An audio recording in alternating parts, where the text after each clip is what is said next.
Hello there, and welcome to the Sleepy History Channel. Tonight, we're setting sail into the world of the Vikings, a people who left behind myths, sagas, and mysteries that still spark our imagination today. When most people hear the word Viking, they picture horned helmets and endless raids. But the truth is far more fascinating. These were explorers who built ships that could cross oceans, traders who reached from Baghdad to the icy north, and storytellers who filled long winter nights with tales of gods and heroes. They were farmers, poets, adventurers, and yes, warriors too, but always far more complex than legend makes them seem.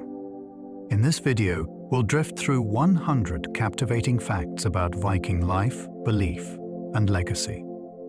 You'll discover how they navigated by the sun and stars, what foods warmed them during cold winters, the surprising places they traveled, and the unusual traditions they carried with them. If you enjoy learning in this gentle way, I'd love for you to subscribe, leave a like, or share your thoughts in the comments. It really helps this channel grow. But for now, you don't need to do anything at all. Just get comfortable, let your breathing slow, and allow the stories of the past to carry you along, as if you were lying on the deck of a longship under the northern lights. Now, if you're ready, let's begin. Vikings reached North America centuries before Columbus. Long before Columbus sailed west, Norse voyagers had already set foot on North American shores. Around the year 1000, Leif Erikson, son of Eric the Red, led an expedition that reached a land they called Vinland. Archaeological evidence at Lansor Meadows in Newfoundland confirms a Norse settlement there, complete with buildings, ironworking, and traces of daily life. For the Vikings, this was the edge of the known world, a place with wild grapes, rich forests, and abundant game. The settlement did not last, but the journeys show that these explorers had already crossed the Atlantic nearly 500 years before Columbus. What's most striking is the audacity of it. To leave Greenland, sail into the unknown, and find new continents with nothing but wooden ships, stars, and instinct to guide them. It was one of history's great acts of daring exploration. The word Viking may not mean what you think. Today, we use Viking to describe the people of Scandinavia during the age of exploration and raids. But in Old Norse, to go a Viking was more like a verb. It meant to set out on an expedition overseas, often for raiding or trading. Not everyone in Norse society was a Viking. Most were farmers, craftspeople, or traders. Those who chose the adventurous life of seafaring expeditions were the ones who went Viking. So when we speak of Vikings, we are really naming an activity rather than an entire culture. This subtle shift in meaning shows how history has reshaped language. To the Norse themselves, being a Viking was not an identity you were born with, but a role you could take on. One season a farmer, the next a sailor, and perhaps later a raider or trader on distant shores. Vikings sometimes used ravens to find land. Sailing across vast seas without modern tools required creativity. The Vikings sometimes carried ravens aboard their ships as living navigation aids. When they suspected land was nearby, they could release a raven. If the bird circled and returned, they knew no land was close. If it flew straight in one direction and did not come back, the sailors had a clue to follow. The sagas tell of Floki Viljathasson, an explorer who released 3 ravens during his voyage and eventually found Iceland, earning the nickname Raven Floki. This method may sound simple, but it shows how attuned the Vikings were to the natural world, reading not only stars and winds, but the behavior of animals to survive. The image of a dark raven winging across endless grey seas captures the quiet determination of sailors who trusted nature itself to be their guide. The sagas describe Greenland as green land to attract settlers. Eric the Red, exiled from Iceland, sailed west and discovered a new land with icy fjords and harsh winters. To make the place appealing to potential settlers, he called it Greenland. The name was partly wishful thinking and partly clever marketing. By painting a vision of fertile pastures, Eric convinced others to follow him across the sea and establish colonies there. Archaeological remains of Viking farms in Greenland show that settlers raised cattle, sheep, and goats, carving out a precarious life on the edge of the Arctic. The name stuck, even though much of the land was anything but green. This little piece of rebranding reveals that the Vikings, while fierce in reputation, could also be shrewd in persuasion. Greenland remains one of history's most effective pieces of advertising, a name chosen to make people believe in possibility rather than reality. Vikings didn't actually wear horned helmets. The image of a Viking in a horned helmet is one of history's most enduring myths, but it comes not from archaeology, but from 19th century opera. Costume designers for Wagner's Ring Cycle added horns to helmets for dramatic effect, and the image stuck. Real Viking helmets were practical, often made of iron or leather, designed to protect in battle without catching or snagging. Horns would have been dangerous in close combat, giving enemies something to grab. Archaeologists have found only one nearly complete Viking helmet from Guillemombu in Norway, and it is entirely hornless. The truth is that the horned image is more symbolic than real. It reflects how later cultures imagined the Vikings, rather than how they actually dressed. The myth remains powerful, though, because it captures that sense of wildness and otherworldly presence that the Vikings themselves surely inspired. Their ships could sail in only a meter of water. One of the most extraordinary things about Viking longships was their shallow draft. Many of them could float and maneuver in barely a meter of water, allowing them to glide not only across open seas, but also far inland along winding rivers. This meant that Viking crews could strike at coastal villages, sail upriver to surprise inland towns, and escape quickly by slipping away into waterways where heavier ships could never follow. The same quality also gave them an edge in exploration. These vessels could land directly on beaches without needing harbors, letting the Norse establish settlements in far-flung places. Their ships were not simply tools of war, but marvels of engineering, flexible enough for raiding, trading, and discovery. The ability to move so easily between sea and river made the Vikings far more mobile than almost any other people of their time. They left graffiti inside the Hagia Sophia in Constantinople. When Viking warriors traveled east, some entered the service of the Byzantine Empire as elite guards known as the Varangians. Their travels took them to Constantinople, the greatest city of the medieval world, filled with golden mosaics and towering domes. Inside the Hagia Sophia, the empire's great cathedral, these Norsemen left their mark in the form of carved graffiti. On the marble balustrades, faint inscriptions can still be seen, runic letters etched by steady hands, perhaps during long hours of duty. One reads something like, "Halfdan was here, a timeless message echoing across 1,000 years." It is astonishing to imagine a Viking warrior, far from home, standing beneath glittering mosaics of angels, carving his name to prove he had reached the very heart of the empire. These small scratches bring us face to face with individuals who once walked through that immense space. Vikings measured wealth in cows as well as silver. Silver coins and arm rings were valuable in Viking society, but so were cows. Livestock represented real wealth. They provided milk, meat, hides, and status. Land was measured not only in acres, but in how many cattle it could sustain. A man's prosperity could be judged by the size of his herd, and cows often served as the standard for fines, compensation, or dowries. In fact, the very word fee comes from the Old Norse fe, which meant both cattle and money. This dual meaning reminds us of how deeply farming shaped everyday Viking life.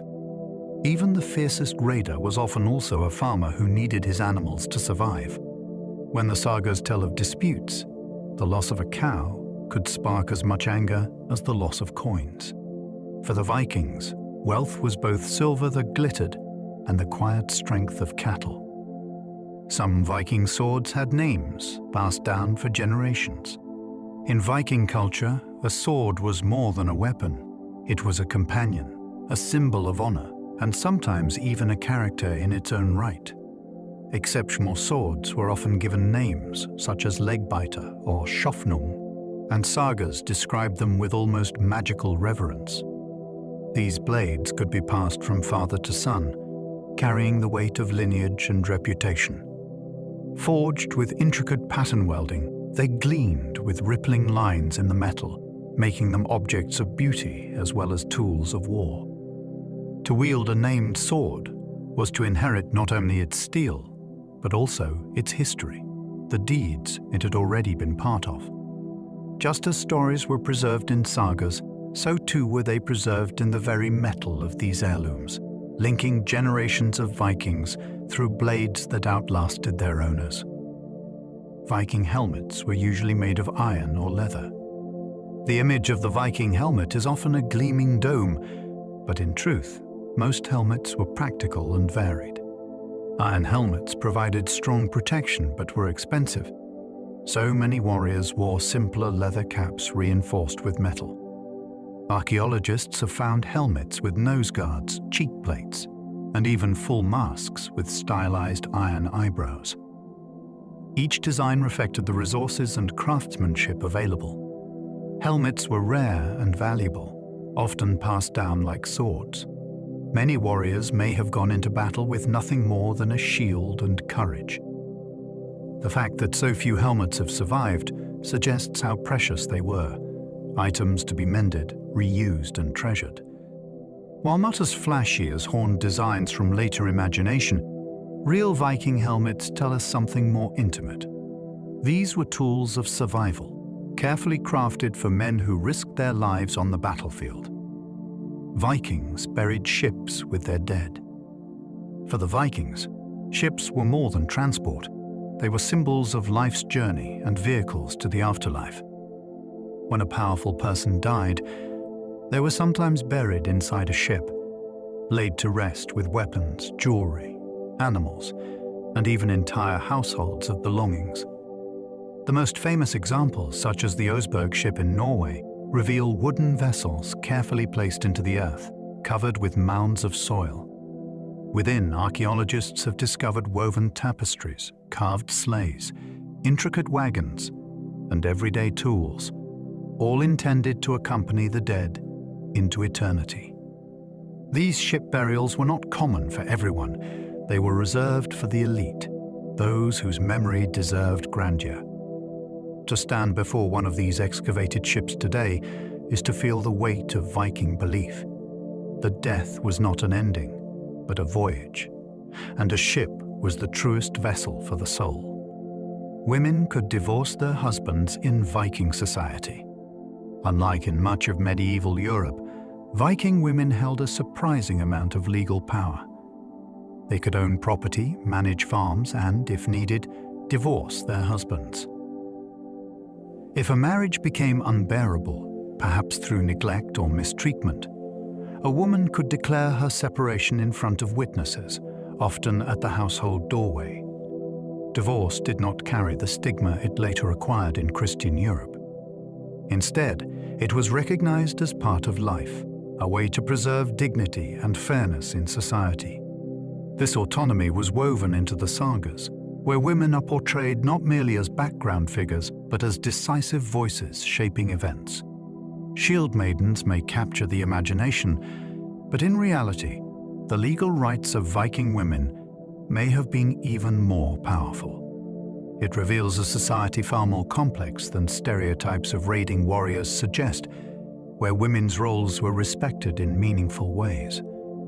Vikings skied for fun and travel. In snowy Scandinavia, skis were not just a means of moving across winter landscapes, they were also a source of joy. Archaeological finds show that skis were used as early as the Iron Age, and by the Viking period, they had become common tools. Made from wood and strapped with bindings, they allowed hunters and travelers to glide across frozen ground. But the Norse also skied for sport. The sagas tell of competitions, races, and even playful references to gods and heroes who excelled at skiing. In fact, the god Ulla was celebrated as a deity of skiing and hunting. Skis made survival easier in harsh winters, letting people traverse forests or chase game. Yet they also offered leisure, a rare kind of play in a world of hard work. When Vikings strapped on their skis, they embraced both necessity and delight, sliding across the silent snow. Viking warriors sometimes carried double-headed axes. Axes were one of the most iconic Viking weapons.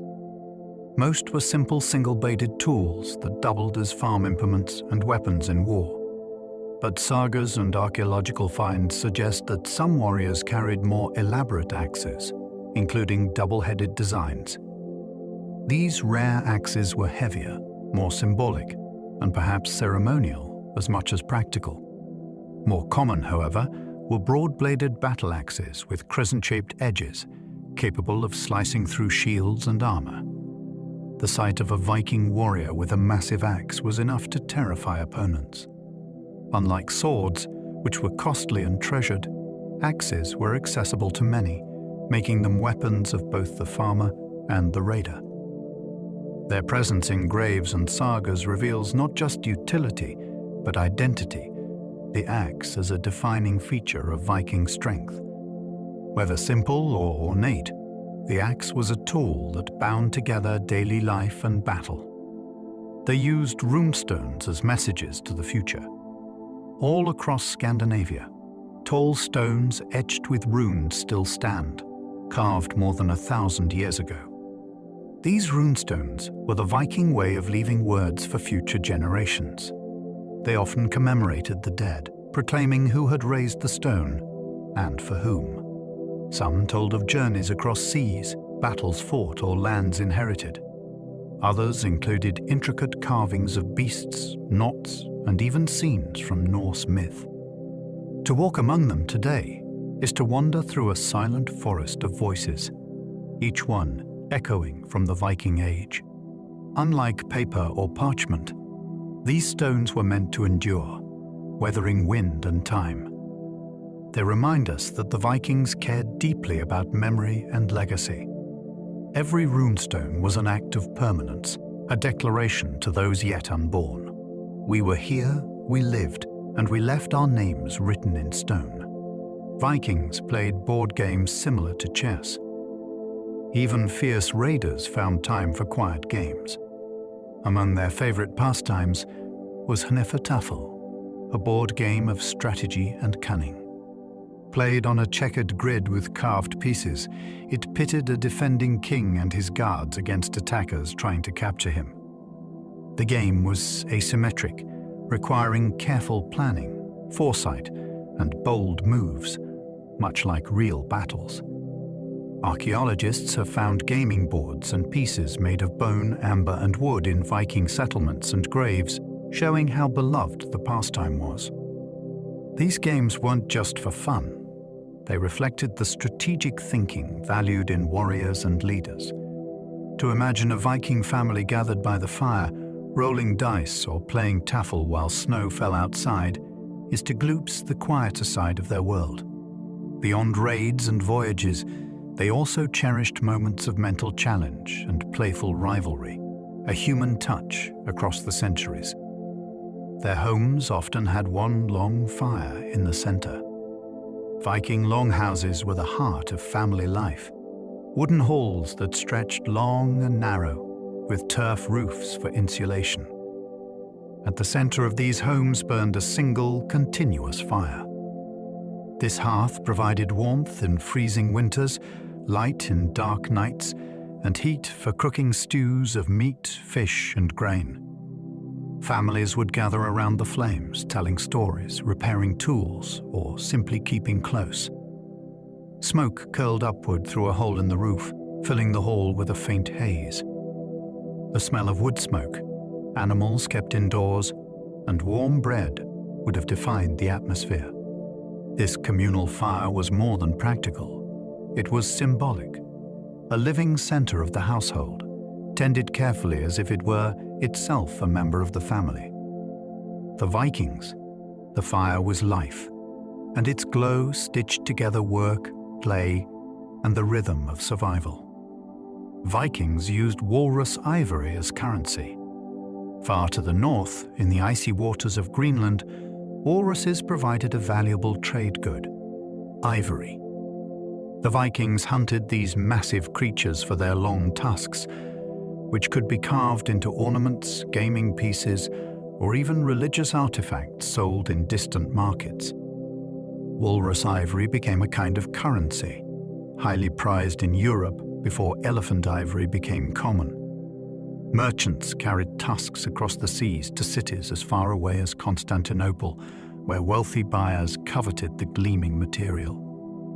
One of the most famous medieval artifacts, the Lewis chessman discovered in Scotland, is believed to have been carved from walrus ivory. This trade connected the remote Viking colonies of Greenland to the wider world, proving that even at the edge of the Arctic, Norse hunters were part of a vast economic web. Ivory was not just decoration, it was a passport into global commerce. Norse traders reached Baghdad and the Silk Road. The Vikings were not only raiders, but also extraordinary traders. Traveling along the rivers of Russia in sleek longships, Norse merchants reached as far as Baghdad, a city of dazzling splendor and culture at the heart of the Islamic world. Arab chroniclers describe the fair-haired northerners who arrived with furs, amber, and slaves, eager to exchange for silver, silk, and spices. Some Vikings may have traveled even farther, tapping into the Silk Road that stretched across Asia. The discovery of coins from the Abbasid Caliphate in Viking hordes across Scandinavia proves how interconnected these worlds were. Imagine a trader from Sweden, born among pine forests and fjords, walking through the bustling streets of Baghdad, surrounded by domes, markets, and scents of cinnamon. The Norse were not isolated. They were participants in a global network that spanned continents and cultures, centuries before the modern age of exploration. Vikings wore bright clothing dyed with plants. Forget the image of drab furs and dark tunics. Archaeological evidence shows that Viking clothing was often brightly colored. They used natural dyes made from plants and lichens, blues from woad, reds from madri root, yellows from birch leaves or weld. Wealthier Vikings could afford richer shades, like deep crimson or imported silks, while common folk still enjoyed splashes of color on their everyday garments. Bright clothes were both practical and symbolic, helping distinguish status and adding life to long winters. Sagas even describe heroes wearing cloaks of vivid hues, and grave finds reveal carefully woven textiles that still show traces of their original brilliance. Picture a Viking marketplace. Not a sea of brown and grey, but a scene alive with reds, blues, and yellows against the northern sky. In their dress, as in their ships and art, the Vikings celebrated vibrancy, declaring life in every stitch. They believed in magical charms called seither. In Viking culture, magic was woven into everyday life. One of the most mysterious practices was seither, a form of sorcery believed to shape fate itself. Practitioners could foresee the future, bless harvests, or bring misfortune to enemies. The gods themselves were said to use it. Odin, the Allfather, was its greatest master, though the practice was often associated with women called their lure, or Cirrusses. Archaeologists have uncovered staffs and ritual objects in graves that may have been tools of seither. To the Vikings, The world was alive with unseen forces, and those who could touch them were both respected and feared. Imagine a Cirrus chanting by firelight, casting charms with carved runes, while villagers listened in silence. Seitho was not simply superstition, but a bridge between human life and the mysterious currents of destiny, showing how deeply the Vikings believed in hidden powers all around them. Berserkers may have fought in trance-like frenzies. The word berserker conjures images of terrifying Viking warriors, and the truth is no less fascinating.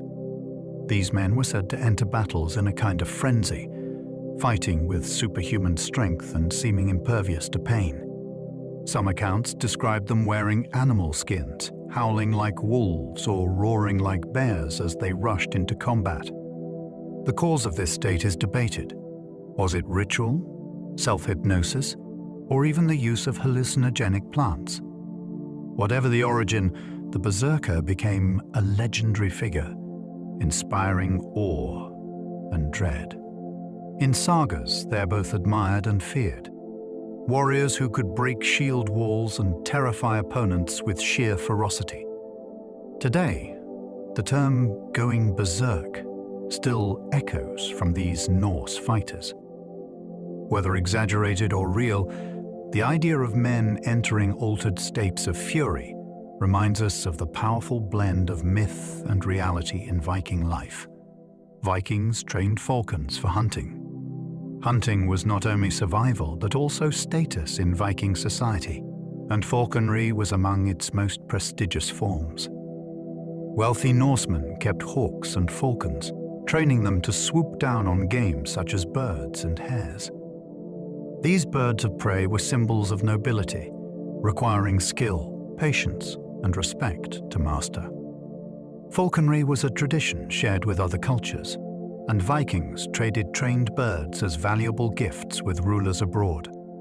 Imagine a Viking chieftain standing in the frosty morning, a falcon perched on his leather glove, eyes sharp and restless as it scanned the sky. When the bird was released, it became a living arrow, diving with breathtaking speed. Such moments captured both the bond between human and animal and the Vikings' reverence for the natural world. Falcons were more than tools of the hunt, they were partners, embodying the grace and wild power of the skies. Some Viking helmets had face masks with iron eyebrows. Among the rare Viking helmets uncovered by archaeologists, a few reveal surprising artistry. Some were not just simple domes, but included face masks with stylized iron eyebrows and nose guards, giving the wearer a fierce, almost otherworldly expression. These features may have been designed to intimidate opponents, transforming the warrior into a figure both human and mythic. To see one of these helmets today is to realize how carefully crafted they were, not only for protection, but for presence. They reflect the Viking blending of function and symbolism. In battle, appearance mattered. A warrior who looked like a spirit or monster might unsettle an enemy before the fight even began. While helmets were rare, those with masks and eyebrows suggest that for some, armor was also identity, a way to wear fear itself as much as iron. Vikings ate reindeer, seals, and even whale. Survival in the north demanded variety, and the Viking diet was wide-ranging. In addition to farmed animals and crops, they hunted reindeer across snowy tundra, fished seals from icy waters, and sometimes feasted on whale meat when opportunity arose. These foods supplemented everyday staples of bread, porridge, fish, and dairy. Archaeological remains show bones of many creatures, from wild birds to massive sea mammals. Such meals reflected both practicality and resourcefulness. Imagine a Viking settlement on a windswept coast, families gathering as strips of seal meat smoked above the fire, or hunters returning with reindeer hides for warmth as well as food. Though we picture raiders, much of Viking life was about adapting to the land and sea. Their ability to use whatever resources nature provided was essential to survival, and part of what allowed them to thrive across such harsh landscapes. Viking ships were symmetrical, so they could reverse quickly. One of the most ingenious features of Viking ships was their symmetry. Both ends of a longship were designed to look nearly identical, which meant that when navigating tricky waters, the vessel could reverse direction without turning around. Sailors simply shifted the oars and the rudder, and the ship could travel back the way it had come. This design was invaluable when exploring unknown coasts or maneuvering in rivers. It also reflected the flexibility the Vikings prized in their vessels. Ships that could sail across open seas, slip into shallow waters, and pivot in an instant. In battle, this symmetry could be life-saving, allowing quick retreats or sudden advances. To stand on such a ship, with the sea stretching endlessly ahead and behind, must have felt like freedom itself, knowing that whichever way the wind or fate turned, the ship could follow. The Vikings founded Dublin. While the Vikings are often remembered for raiding, they were also builders of cities. One of the most famous is Dublin, in Ireland, which began as a Viking settlement in the 9th century. Established along the River Liffey, it became a thriving hub of trade, where Norse merchants exchanged furs, silver, and slaves for goods from across Europe. Over time, Dublin grew into a permanent town, with streets, markets, and fortifications. Archaeological digs there have revealed artifacts of everyday Viking life, combs, tools, and jewelry. What began as a base for raiding eventually became a center of commerce and culture. The very name Dublin comes from the Irish dub linn, meaning black pool, a reference to a dark tidal pool where the Vikings moored their ships. Today's bustling city traces its roots back to those Norse settlers who planted the seeds of urban life on Irish soil. They carved intricate animals into their ship prows. The Viking longship was not only a masterpiece of engineering, but also of artistry. At the prow, carved wooden figures often took the form of dragons, serpents, or other fearsome creatures. These carvings served practical and symbolic purposes. Practically, they may have been intended to frighten enemies or ward off evil spirits at sea. Symbolically, they expressed the power and identity of the crew. To see one of these ships approach from the horizon, a dragon's head rising above the waves, must have been a sight both awe-inspiring and terrifying. Each carving was unique, shaped by the hand of a craftsman who blended imagination with tradition. Today, fragments of these wooden prows survive in museums, their curves still graceful, their presence still commanding. They remind us that the Vikings saw their ships as living beings, companions on voyages across the edge of the known world. Viking laws were recited aloud, not written. In Viking society, law was preserved not on parchment, but in memory. At assemblies called things, a designated official known as the law speaker would recite the legal code aloud for all to hear. These gatherings, often held in open-air spaces, were places where disputes were settled, crimes judged, and agreements made. The oral nature of law meant that memory and clarity were essential. The law speaker had to know every detail and speak it with authority. This tradition also made the law a communal experience, something heard and witnessed together rather than hidden in documents. Imagine the crowd gathered on a hillside, listening as the laws of their land were spoken into the air, binding them by shared understanding. Viking law was not arbitrary but deeply structured, emphasizing fairness, restitution, and community. It reveals a society where justice was as public as it was powerful. Vikings sometimes settled disputes with ritual duels. When words and negotiations failed, Vikings sometimes turned to trial by combat to resolve disputes. These ritual duels, called hungans, were fought according to strict rules, often on a designated piece of ground no larger than a cloak spread out on the earth. Two men would face each other with swords or axes, watched by witnesses, and the outcome would decide the case. It was not simply a matter of brute force, but also honor, a way to prove one's courage and claim in front of the community. While dangerous, home gangs were seen as fairer than endless feuds, offering resolution without wider bloodshed. Over time, the practice faded, replaced by more formal legal judgments. But in the sagas, these duels remain vivid, two figures locked in combat, their dispute balanced on the edge of steel, under the eyes of gods and men alike. They discovered Iceland by accident in a storm. The settlement of Iceland began not with a plan, but with chance.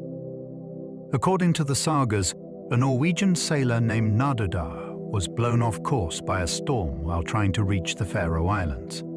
He found himself on an unknown shore, Iceland, covered in snow.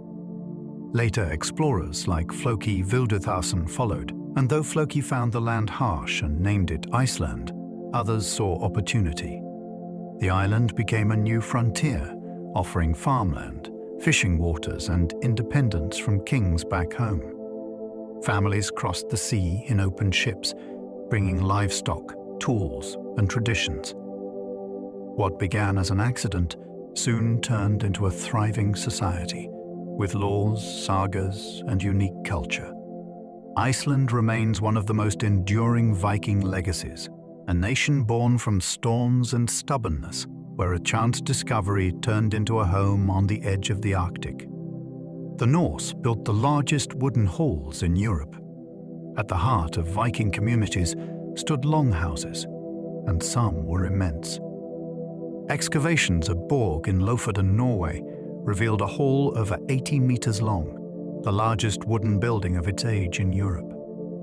These structures were more than homes. They were gathering places where chieftains held feasts, warriors swore oaths, and communities came together in celebration or council. The longhouse embodied power and hospitality, glowing with firelight and echoing with voices. Its length symbolized the reach of the leader who built it. Imagine stepping into such a hall, the smell of roasted meat, smoke drifting toward the rafters, laughter mingling with the clink of cups. These halls were not only shelters but centers of life, where politics, storytelling, and ritual intertwined. They remind us that Viking society valued both strength and fellowship, creating spaces where communities could share their world. Viking hair was often blonde thanks to lye soap. The Vikings cared about appearance, and hair was an important part of that. Archaeological finds of combs, razors, and tweezers show their grooming habits. Interestingly, many men lightened their hair using a strong soap made with lye. This not only bleached the hair to a pale blonde, but also helped control lice. Blonde hair was admired, and those who didn't naturally have it could create the look through this unusual method. The sagas often describe characters by their hair color, emphasizing how important it was in identity and attractiveness.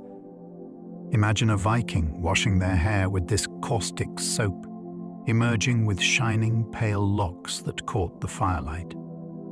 It's a detail that reminds us that these were not unkempt raiders, but people deeply aware of style, grooming, and presentation, centuries ahead of stereotypes that painted them as wild and unwashed.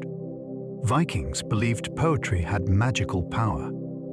To the Vikings, poetry was more than entertainment. It was almost a form of sorcery.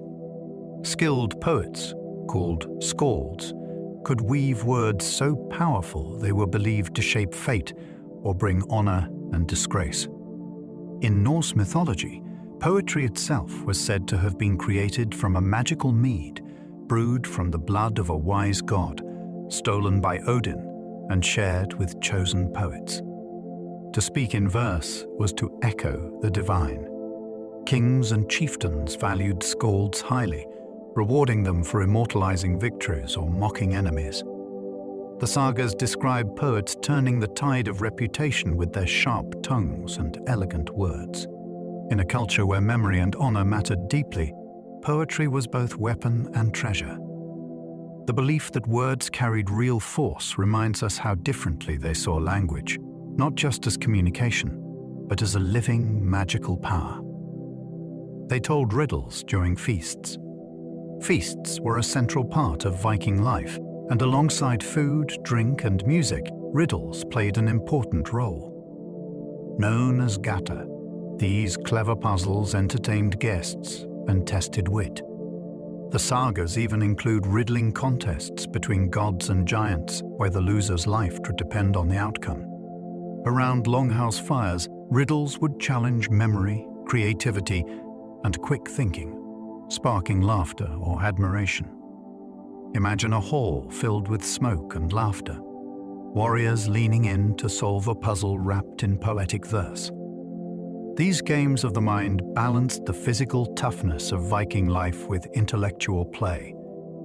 In a world often remembered for raids and battles, the simple act of telling riddles reminds us that the Vikings valued cleverness as much as strength, and that their gatherings were places of joy, wit, and shared imagination. Viking warriors polished their teeth with grooves. Archaeologists have uncovered Viking skeletons with unusual teeth, horizontal grooves filed across the front. These markings were not for chewing, but for display.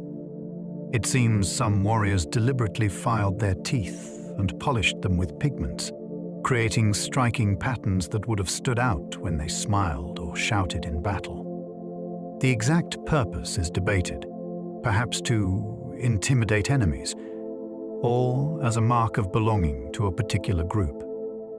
Whatever the reason, the effect must have been startling. Picture a warrior with gleaming, patterned teeth, lit by firelight or flashing on the battlefield.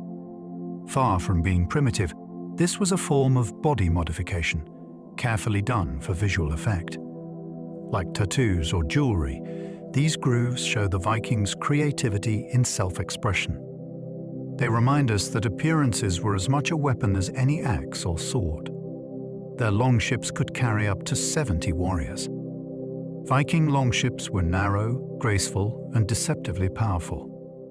The largest could hold as many as 70 warriors, along with supplies and cargo.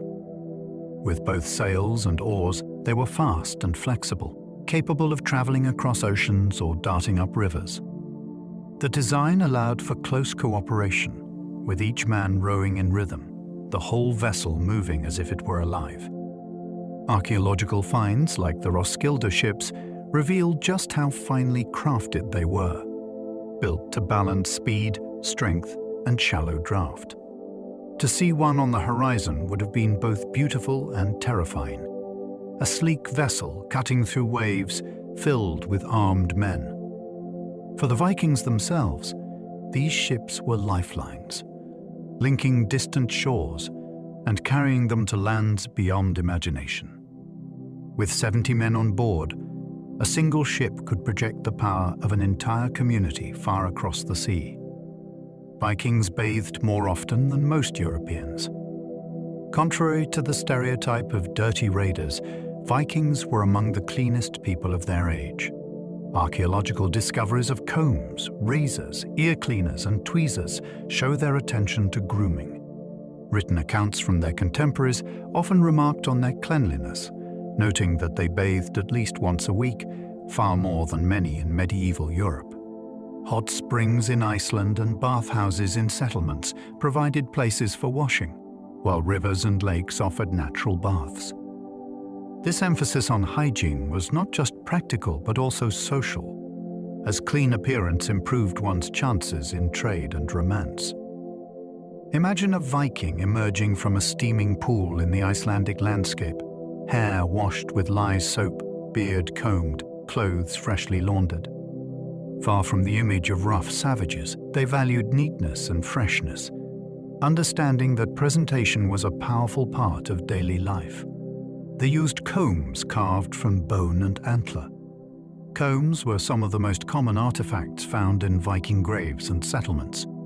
Made from bone, antler, or occasionally ivory, they were finely carved with patterns, showing that grooming was not just routine, but also artful. Both men and women carried combs, often tucked into pouches or hung from belts, ready for use. These tools were treasured possessions, sometimes buried alongside their owners. The care given to their decoration suggests that they were not just practical objects, but symbols of status and refinement. Imagine a Viking carefully combing his beard before a feast, or a woman braiding her hair with the help of such a tool. The survival of so many combs speaks to their importance, reminders that even in a rugged world, details of appearance mattered. In their polished teeth, clean hair, and cherished combs, the Vikings reveal a culture attentive to style. Vikings loved ale and mead. Drinking was a central part of Viking gatherings. Ale, brewed from barley, and mead, made from fermented honey, were staples of feasts, rituals, and everyday life. Drinking together symbolized unity and trust, strengthening bonds between warriors and families. In the great halls, horns of ale would be passed, toasts raised to gods, ancestors, or fallen comrades. Mead held special significance, often associated with poetry, myth, and the divine. The sagas describe nights filled with drinking, storytelling, and song, where cups were as essential as swords. Brewing was a household skill, and women often prepared the ale, ensuring supply for celebrations. Imagine the golden glow of firelight on a hall, cups raised high, voices lifted in song, the warmth of drink mixing with the warmth of fellowship. For the Vikings, ale and mead were not just beverages, they were rituals of community. The Viking alphabet had no letter for O. The written language of the Vikings used runes, an ancient alphabet known as the Futhark. Unlike our modern alphabet, it did not contain every sound we recognize today. For example, there was no direct symbol for the letter O. Instead, different runes were used to represent similar sounds, depending on context. This flexibility made runes both mysterious and adaptable. They were carved into stone, wood, bone, and metal, serving as inscriptions for memorials, charms, and ownership marks. Writing was not everyday practice, but something special, often carrying spiritual or symbolic weight. To carve words into wood or stone was an act of permanence, far different from the casual scrawl of ink on parchment. The absence of certain letters reminds us that language is always changing. The runes were not incomplete, but perfectly suited to the world of the Vikings, shaped to match their own voices. They believed the world tree Yggdrasil held 9 realms. Norse mythology described the cosmos as a vast tree called Yggdrasil. Its roots and branches connected 9 different realms: the world of humans, the realms of gods, the land of giants, the underworld, and more. At its base lurked serpents, while its crown reached the heavens. The tree was alive with meaning, a symbol of balance and connection. For the Vikings, this myth shaped their worldview. Life was not a simple line, but a great network, with every being and realm bound together.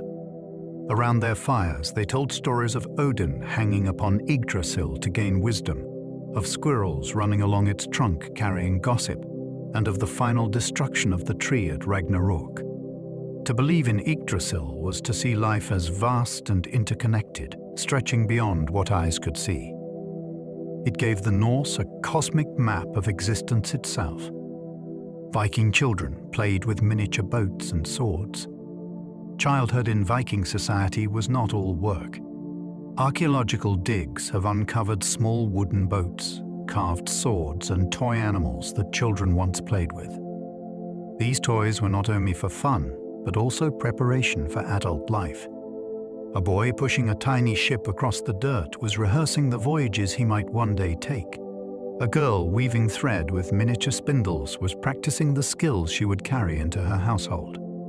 The toys also reflected the world around them, where seafaring, farming, and storytelling were central. Play was a way of learning, but it was also joy, a reminder that Viking children laughed, imagined, and created, just like children everywhere. These little objects, fragile yet enduring, give us an intimate glimpse into Viking homes. Beyond raids and sagas, there were children at play, dreaming of futures carried on wooden ships and stories. They told stories of sea monsters in the deep. The sailors who ventured across unknown waters, the sea was a place of both wonder and fear. Vikings told tales of monstrous creatures that lurked beneath the waves, serpents so vast they encircled the world, or beasts that could drag ships down into the dark. Some of these stories may have been inspired by real encounters with whales, giant squids, or storms that seemed alive in their fury. The sagas described the terrifying Hafgufa, a sea monster that opened its jaws so wide it could swallow entire ships. Whether believed literally or told as cautionary tales, these stories reflected the awe the Vikings felt for the ocean. The sea was their pathway to new lands and fortunes, but it was also unpredictable and dangerous. To sail into it required courage and perhaps a healthy respect for the monsters of the deep. The Varangian Guard in Byzantium was made of Vikings. Far from home, Viking warriors became elite bodyguards to the Byzantine emperors in Constantinople. Known as the Varangian Guard, these men were valued for their loyalty, strength, and skill. Dressed in fine armor and wielding massive axes, they stood at the heart of the empire's splendor, protecting the emperor in palaces and on campaigns. Chroniclers describe them as fierce and unshakable, willing to fight to the death for their master. For the Vikings who joined, it was a path to wealth and prestige, serving in the most powerful city of the medieval world. Some returned home with stories, treasures, and silks, while others stayed, their lives forever tied to Byzantium. To imagine a Norseman standing guard beneath golden mosaics and domes is to glimpse the global reach of the Viking spirit, from northern fjords to the shining heart of an empire. Vikings tattooed their skin with knots and symbols.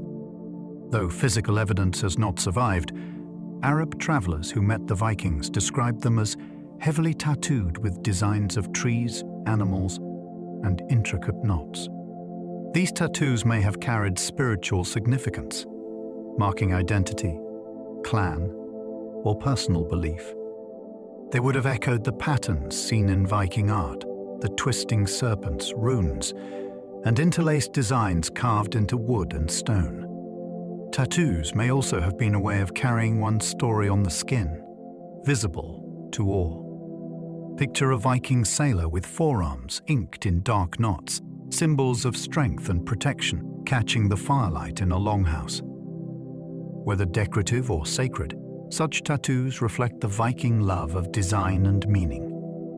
Just as their ships and tools bore carvings, so too might their bodies have carried the art of their world, living symbols etched into flesh. Their ships were clinker-built, overlapping planks for strength. The strength of Viking ships lay in their unique construction. They were clinker-built, meaning the wooden planks overlapped like shingles, fastened with iron rivets. This technique created a flexible but sturdy hull, able to bend with the waves rather than break. It also made the ships lighter and faster, perfect for both ocean voyages and river journeys.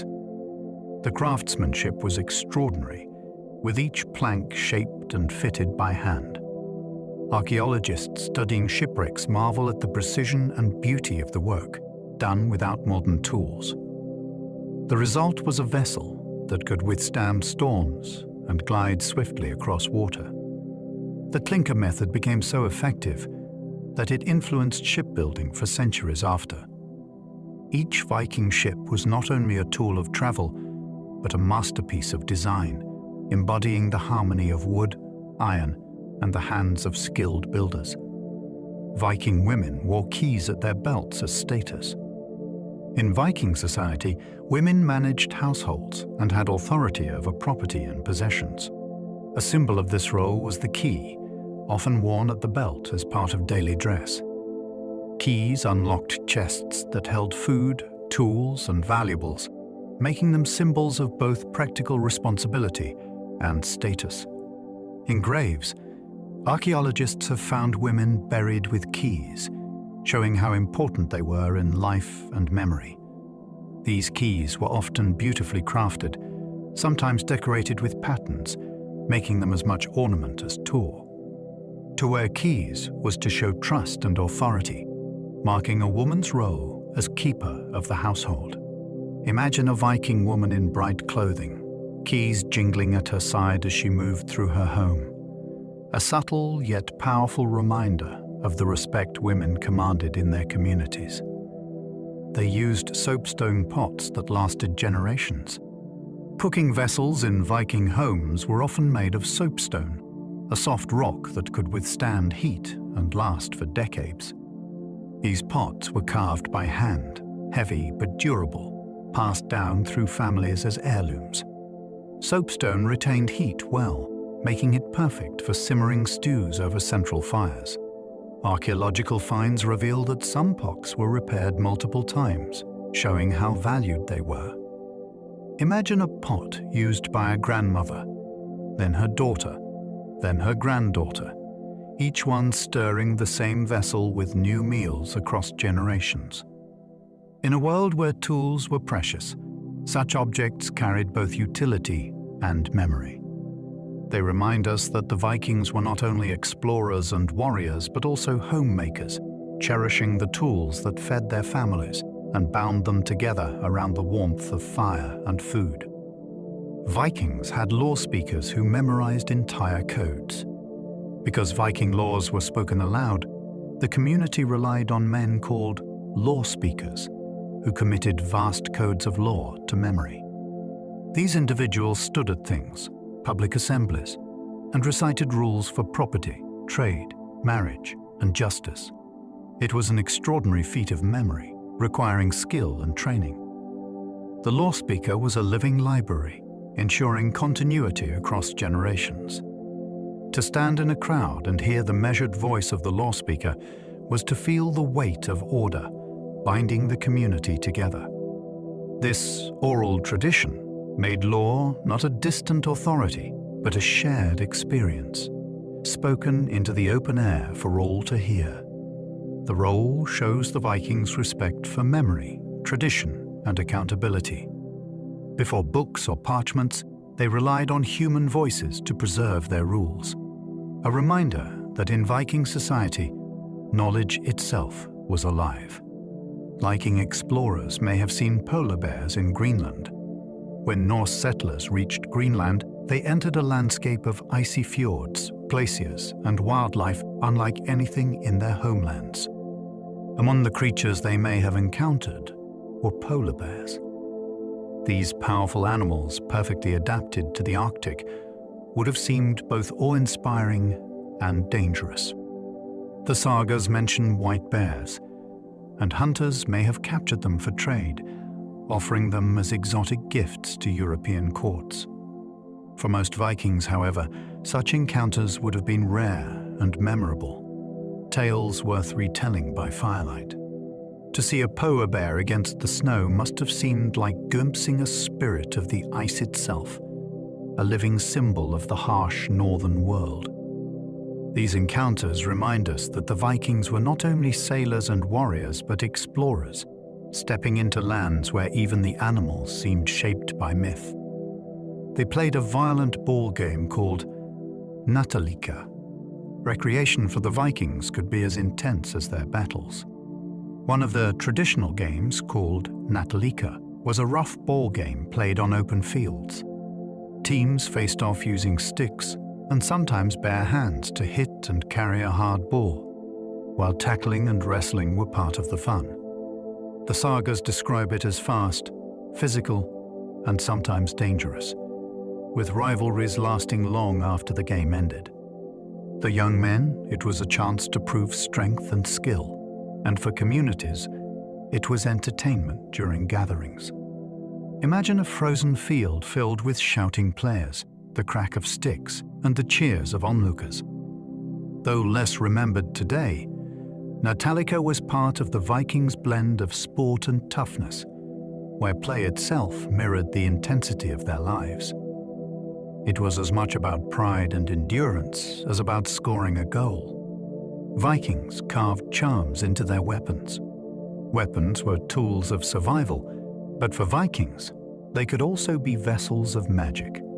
Archaeologists have discovered swords and spears engraved with runes, symbols believed to carry protection, strength, or even luck in battle. A warrior might carve the rune Tiwaz for victory, or inscribe his weapon with personal marks of ownership and blessing. These engravings transformed steel into something more than metal. They became charms, blending craftsmanship and belief. The sagas speak of enchanted blades, feared for their supposed power. Whether superstition or confidence, such practices reflect the Vikings' deep sense that the spiritual world touched every part of life. To hold a weapon inscribed with runes was to carry both iron and intention, forging a bond between human, tool, and unseen forces. The carvings remind us that for the Vikings, symbols mattered as much as steel. Some shields were painted bright yellow or red. Viking shields were not only protective, but also expressive. Round and usually made from lindenwood, many were covered in painted designs. Bright colors like yellow and red were common, standing out on the battlefield or at sea. A wall of warriors holding such shields would have created a striking sight, a wave of vivid circles advancing in unison. Paint also helped protect the wood from weather, preserving it during long voyages. Each shield might bear personal or clan markings, turning it into a symbol of identity as well as defense. Imagine a warrior raising his red shield in the sun, its color glowing against the gray northern sky. In battle, these shields were barriers, but in life, they were statements of pride and artistry. The Vikings brought color even to the tools of war, blending practicality with bold visual impact. Viking merchants traded furs, honey, and slaves. The Vikings were not only raiders, but also shrewd traders. Their markets buzzed with goods, furs from the north, honey from their farms, walrus ivory, amber, and crafted items of bone and metal. Unfortunately, one of their trade commodities was human beings. Captives taken during raids were sold as slaves, exchanged across Europe and beyond. While uncomfortable to imagine, it was part of the global economy of the time, shared by many cultures. These slaves, called thralls, were used in households and farms. Alongside this darker trade, Viking merchants also carried goods that connected Scandinavia to faraway lands: silver from the Middle East, silk from Byzantium, spices and glassware from Europe. Their trading networks stretched astonishing distances, linking frozen fjords with bustling southern cities. The Vikings' role as traders shows how deeply they were tied into a web of commerce, both admirable and troubling. They navigated using the sunstone crystal. Without compasses, Viking sailors relied on natural tools, and one of the most fascinating was the so-called sunstone. This was likely a crystal, such as Iceland's spar, capable of polarizing light. Even when the sun was hidden by clouds, sailors could hold up the stone and rotate it until the sky's light appeared most intense, revealing the sun's hidden position. This allowed them to steer accurately even in foggy or overcast conditions. The sagas describe the use of such stones, and modern experiments suggest it would have worked remarkably well. Picture a Viking captain holding a gleaming crystal against a grey sky, finding the sun invisible to the eye. It reveals how ingenuity and observation allowed the Norse to cross vast seas. the sunstone remains one of the most magical-sounding yet practical tools of their seafaring world. Vikings set up camps on the rivers of Russia.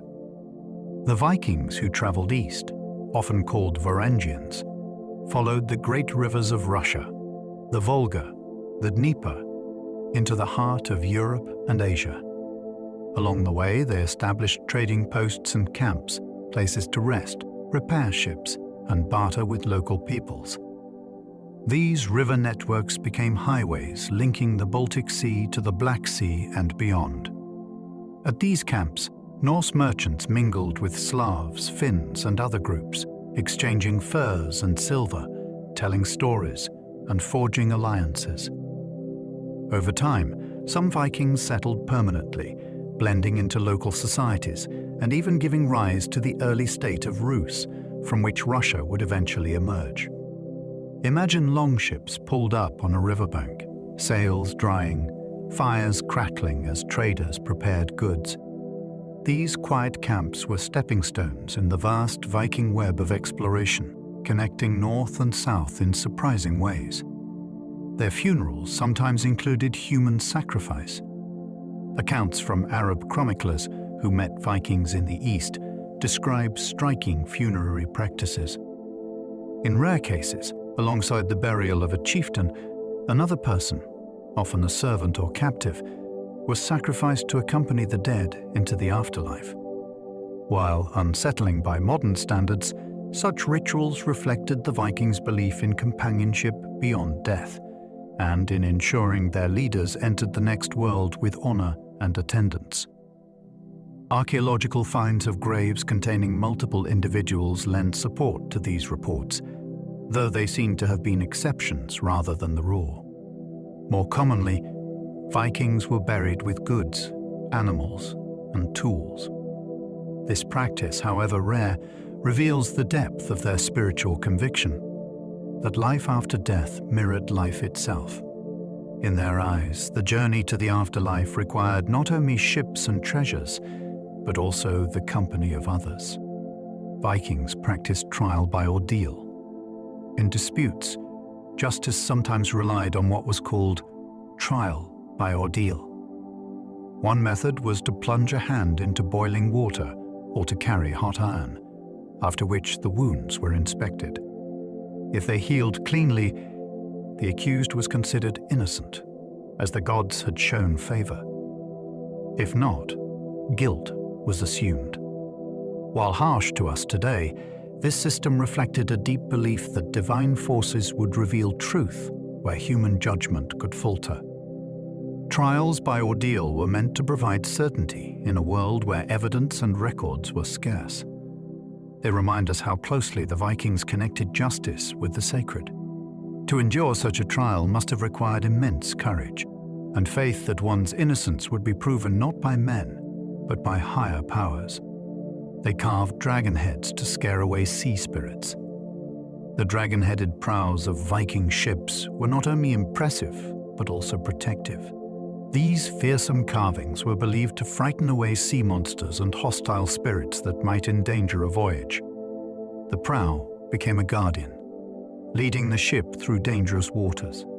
Interestingly, when approaching friendly shores or sacred places, Vikings sometimes removed or covered the dragon heads to avoid offending local spirits. This reveals the balance of fear and respect in their beliefs. The sight of a dragon ship cutting across the horizon must have filled enemies with dread and sailors with reassurance. It was both artistry and superstition carved into wood, a reminder that the sea was alive with powers unseen.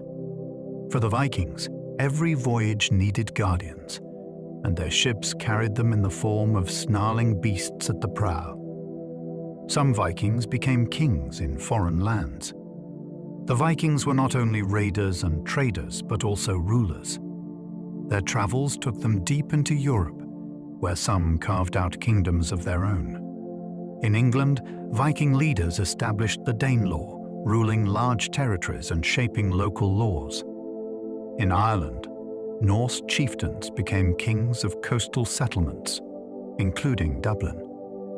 Farther east, Vikings known as Varangians settled along the rivers of Russia, where their leaders became the founders of dynasties, the very roots of the Russian state. Rurik, a Norseman, is remembered as the first ruler of the Rus. These examples show how Viking influence extended far beyond raids. They adapted, settled, and led. Imagine a Norse adventurer, once a sailor on a longship, now wearing a crown in a foreign land, blending cultures and traditions. Their legacy was not only destruction but creation, the forging of new kingdoms in distant lands. They built forts called ring fortresses with perfect geometry. In Denmark, archaeologists have uncovered Viking fortresses that are astonishing in their design. Known as ring forts, they were built as perfect circles, with walls and gates aligned with remarkable precision. Inside, longhouses were arranged in exact symmetry, forming a pattern that spoke of planning and discipline. These were not rough camps, but carefully engineered military bases, capable of housing hundreds of warriors. The best-known example, Trelleborg, reveals wide ramparts and orderly structures that hint at centralized power and organization. To walk through such a fortress would have been to step into geometry made solid, where every angle and curve followed a deliberate plan. These forts remind us that the Vikings were not only masters of the sea, but also capable of advanced land construction. Their eye for symmetry and order challenges the stereotype of chaos, showing instead a society that valued structure and strength. Vikings used sled dogs in the far north. For Viking settlers in Greenland and explorers pushing into Arctic regions, sled dogs became vital companions. Adapted to cold and capable of pulling heavy loads across snow, these animals made travel possible in landscapes too harsh for horses. Archaeological remains of dog bones, along with sled traces, suggest that the Norse learned to work with these loyal animals, perhaps borrowing techniques from Inuit neighbors. Sled dogs extended human endurance, allowing hunters and traders to move further and faster over ice. Imagine the sound of sled runners gliding across snow, the panting of dogs, the crunch of frost beneath their paws. In a world where survival depended on adaptation, the Vikings embraced the partnership of humans and animals. These dogs were not just beasts of burden, but allies, carrying the Norse across white horizons at the very edge of the known world.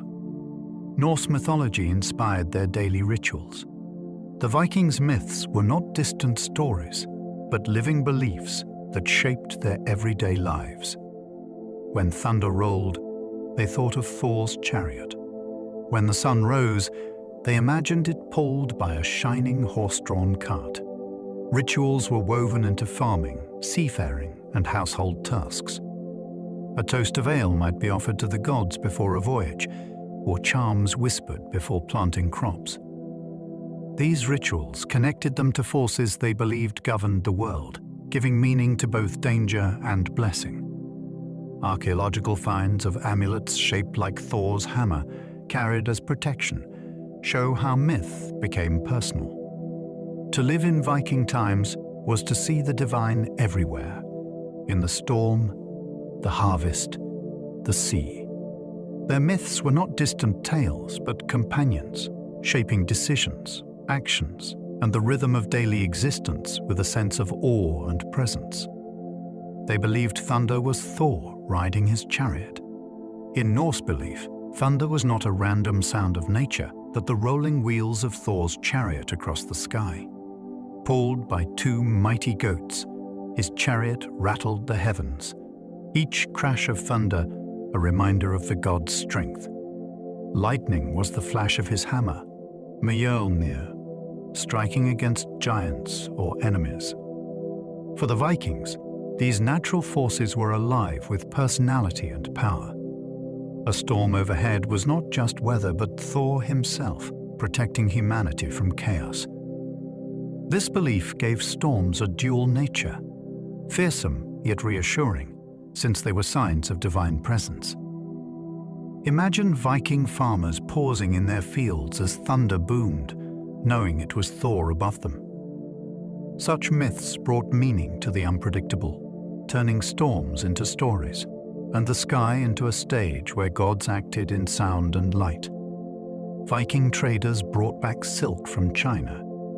Among the treasures carried into Viking lands was silk, smooth, colorful fabric from the distant east. Fragments of silk have been found in graves across Scandinavia, woven into clothing or used as decoration. These pieces likely traveled along the Silk Road, carried by traders through Persia and Byzantium before reaching Norse merchants. Silk was a mark of prestige, rare and exotic, worn by the wealthy to display power. To imagine a Viking chieftain in bright silk, seated in a smoky longhouse, is to glimpse how global their connections truly were. From the snowy forests of Scandinavia to the looms of China, the trade routes stretched like invisible threads across continents. That such delicate fabric survived the journey shows the resilience of both the material and the networks that carried it. The Vikings were not isolated, they were linked to a world of astonishing breadth. They wrote runes on bones for fortune-telling. Runes were more than letters. They were symbols believed to hold magical force. The Vikings sometimes carved them into small pieces of bone or wood, then cast them like lots to seek guidance. A rune reader would interpret the way the symbols landed, reading answers to questions about travel, harvest, or fate. This practice blended language and belief, turning carved marks into windows of meaning.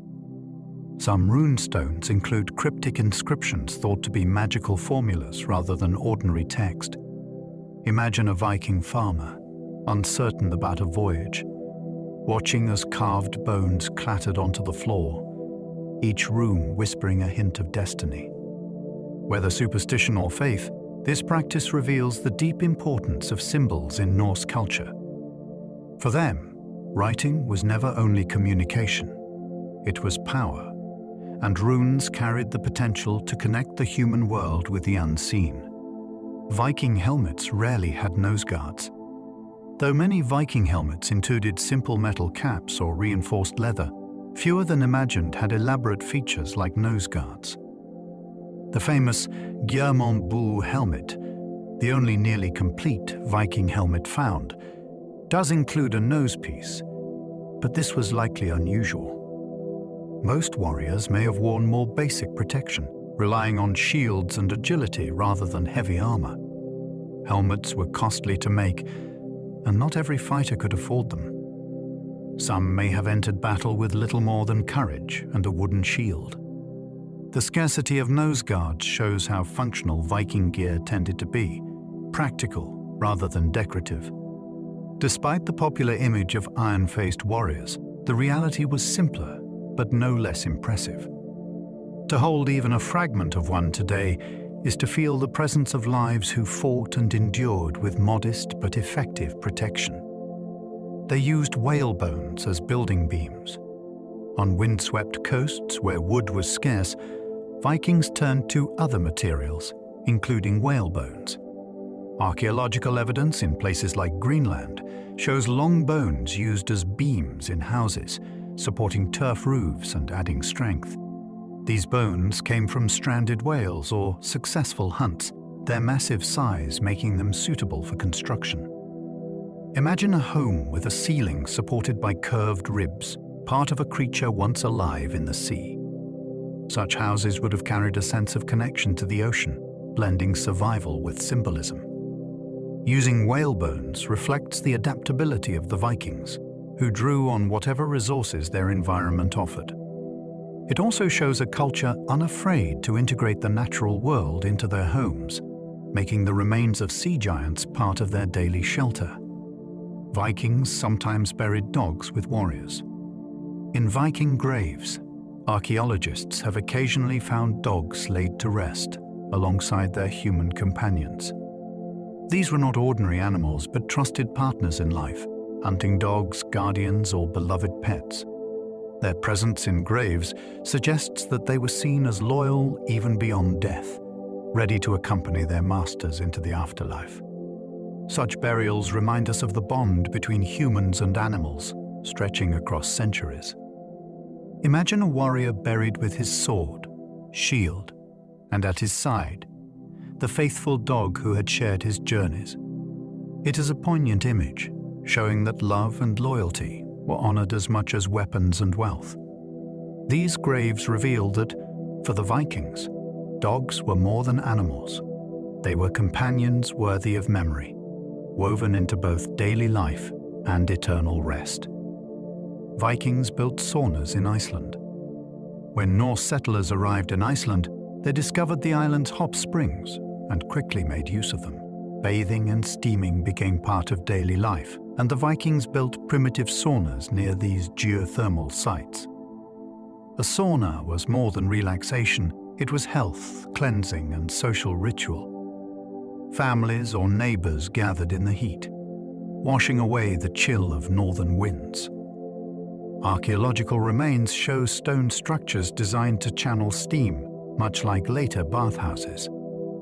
To step into such a place, with steam rising from volcanic waters and snow lying outside, must have felt like stepping into a sacred gift from the earth. These saunas reflected the Vikings' adaptability, blending their love of cleanliness with Iceland's unique environment. They remind us that even in harsh landscapes, the Norse found ways to create comfort and warmth, turning natural forces into everyday havens of rest. Their ships were so light they could be carried. One of the remarkable features of Viking ships was their lightness. Longships were designed to be hauled across land when rivers became impassable or when raiders needed to cross from one waterway to another. Warriors could lift the vessel on rollers or carry it over short distances, a feat made possible by clever construction and the use of overlapping planks. This mobility meant that Vikings could appear in places no one expected, striking deep inland or bypassing fortifications. Imagine a group of sailors dragging their ship across a grassy plain, the wooden hull gleaming as it slid over logs. It must have been a sight both bewildering and intimidating for those who witnessed it. This ability gave the Vikings an advantage that seemed almost magical. Ships that did not obey the limits of rivers and seas, but moved wherever determination required. Vikings believed Valkyries chose the slain in battle. In Viking belief, death in battle was not random. Warriors thought that Valkyries, supernatural maidens of Odin, hovered over battlefields, selecting which fighters would fall and which would live.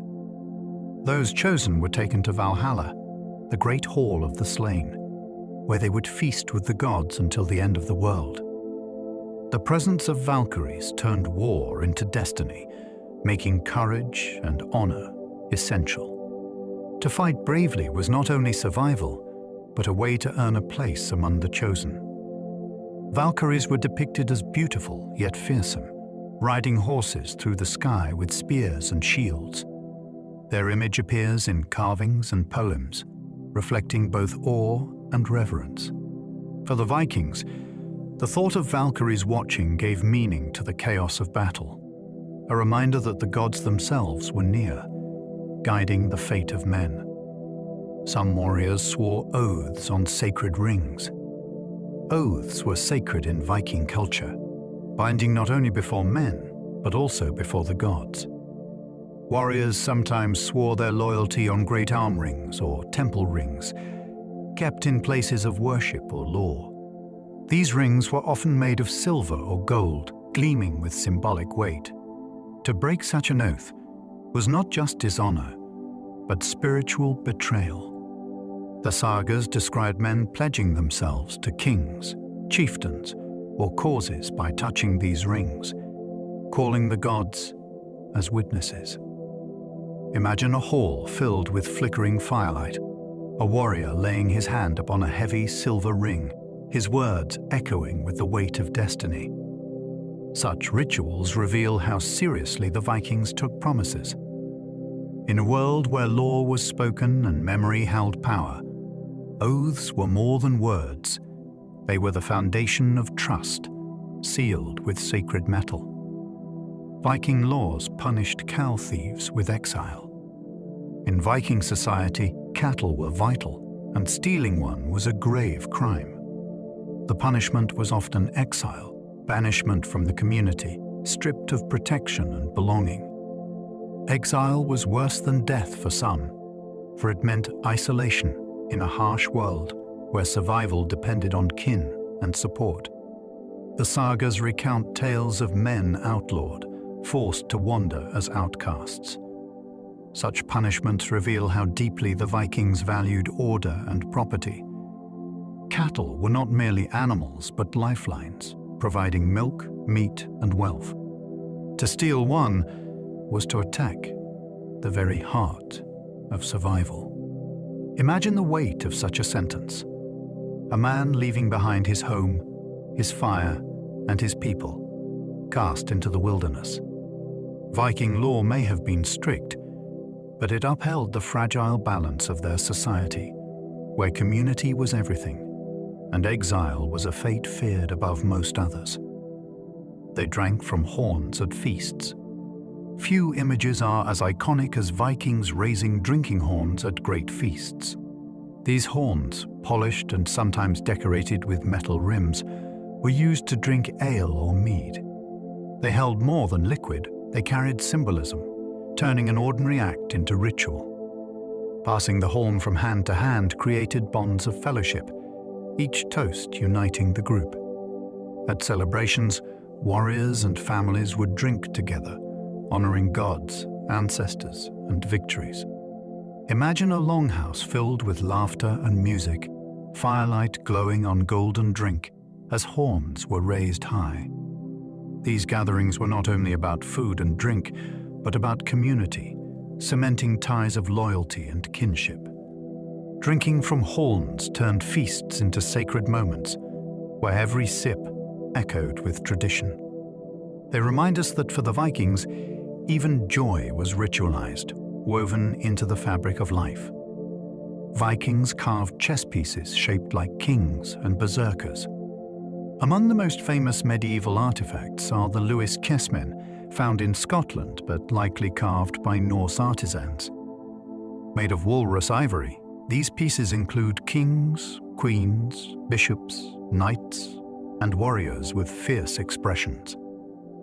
Some depict berserkers biting their shields, eyes wide, as if caught in a moment of frenzy. These chessmen reveal how the game of strategy was embraced in Viking culture, reflecting their love of contests of wit as well as strength. To hold one today is to feel the artistry of Norse craftsmen who turned ivory into miniature worlds of power and play. Imagine a chieftain leaning over a chessboard by firelight, plotting moves with pieces carved into warriors and kings. The blend of artistry, strategy, and symbolism in these objects shows how the Vikings combined imagination with intellect, turning play into an echo of their worldview. Some Vikings wore cloaks made of bird feathers. Clothing in Viking society could be practical, but sometimes it was spectacular. Some high-status individuals wore cloaks adorned with bird feathers, creating garments that shimmered with color and movement. Such cloaks may have had symbolic meaning, connecting the wearer to birds, creatures of freedom, flight, and the skies. In myth, gods and goddesses sometimes donned feathered cloaks to travel between worlds. Archaeological finds of feather remains in graves suggest that these garments were real, not only legendary. Imagine a Viking stepping into a hall with a cloak of raven or swan feathers, each movement catching the firelight, evoking both beauty and power. These cloaks were more than clothing. They were statements, wrapping the wearer in symbols of the natural and mythic worlds. They remind us of the Vikings' love of blending the practical with the symbolic, turning attire into living myth. They hunted walrus for their tusks. In Greenland and Arctic waters, walruses were hunted for their ivory tusks, hides, and meat.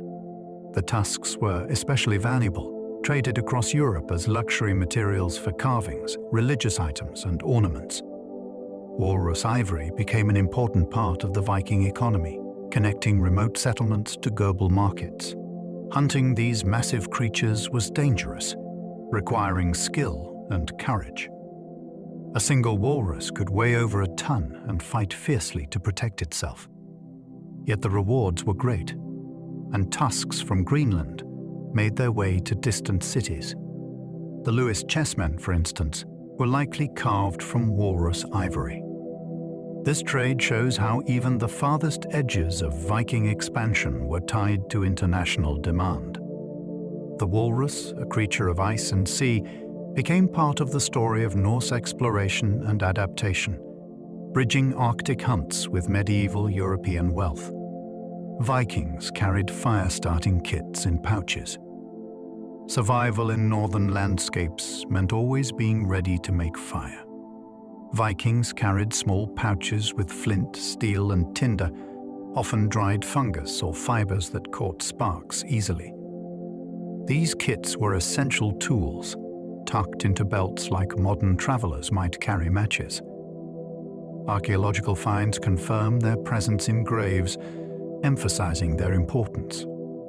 To strike steel against flint, watching sparks leap onto tinder, was to create warmth, light, and safety in a cold world.